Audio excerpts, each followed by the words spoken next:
name is Laura Rayburn, and I'm giving a persuasive speech on taking your cell phones to school. A few months ago, I dropped my 13-year-old son Bryson off at school. That afternoon, he would be traveling with his basketball team out of town for a game.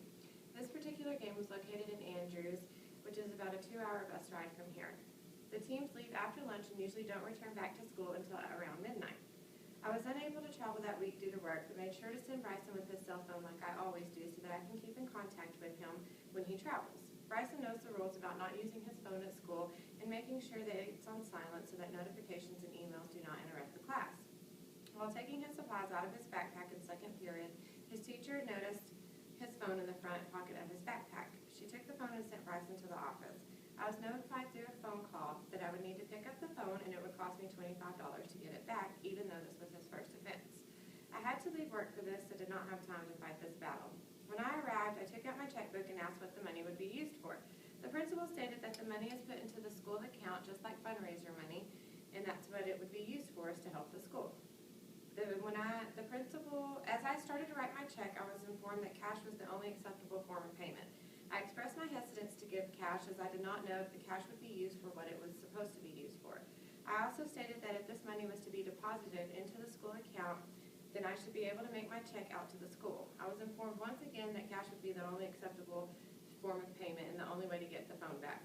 I reluctantly paid the cash, got the phone, and came back to the school before the buses left so that I could give Bryson his cell phone back.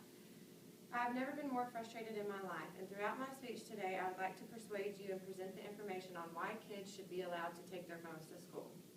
40 to 75% of middle school kids own cell phones. A 2010 Pew Internet and American Life Project study found that 65% of cell-owning teens at schools that completely ban phones bring their cell phones anyway.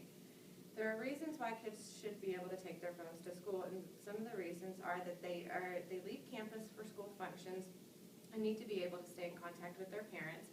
They have certain after-school events that run late some days, while other days they get out early or right on time, so having a cell phone to call when it's time to be picked up would come in handy.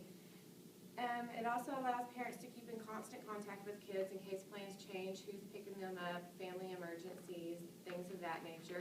And then it really comes in handy in times of disaster such as bombings, bomb threats, storms, floods, tornadoes, and shootings. Now that I've told you some reasons why kids should be able to take their phones to school, you're probably wondering when they should be allowed to have them out during school hours and when they should not.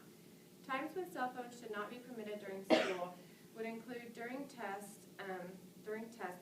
Phones could cause problems. Kids could look up answers, take pictures of the test, text friends for answers. When the teacher is actively teaching or when classroom participation is warranted, phones should not be allowed.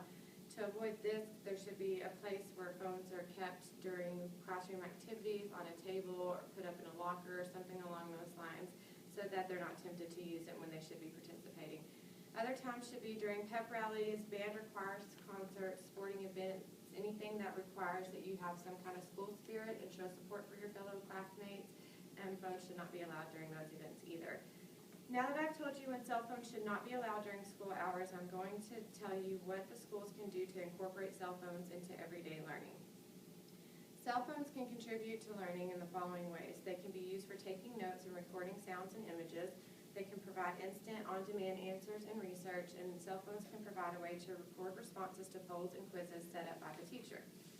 Now that I have talked about the reasons kids should be able to take their phones to school, times that cell phones should not be allowed to be out, and how cell phones can contribute to learning, it is up to you to support our children's safety and help promote their learning. We live in an unpredictable world, and kids need to be able to maintain contact with the outside world at all times, especially during emergencies. As parents, it is our responsibility to do our best to make sure that our children have the tools they need to maintain their safety and to encourage learning in a world where technology is ever changing. Thank you.